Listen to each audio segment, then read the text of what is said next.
Ce détail est complètement fou. C'était cette incantation exacte qui ouvrait magiquement les sens de la statue. À partir de ce moment-là, spirituellement, elle respirait et entendait.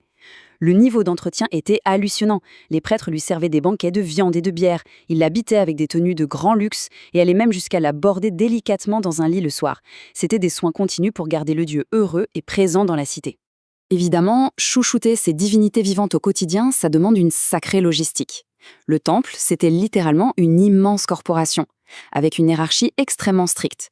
Tout en haut, on avait le rang In, un grand prêtre ou une grande prêtresse considéré symboliquement comme le conjoint du dieu. Juste en dessous, on trouvait des acteurs pour mettre en scène des rituels dramatiques et des musiciens professionnels. En fait, le temple n'était pas qu'un lieu spirituel, c'était le plus gros propriétaire terrien, le premier employeur et le véritable moteur économique de toute la société locale. Ce qui nous amène à notre cinquième et dernière partie, l'évolution impériale.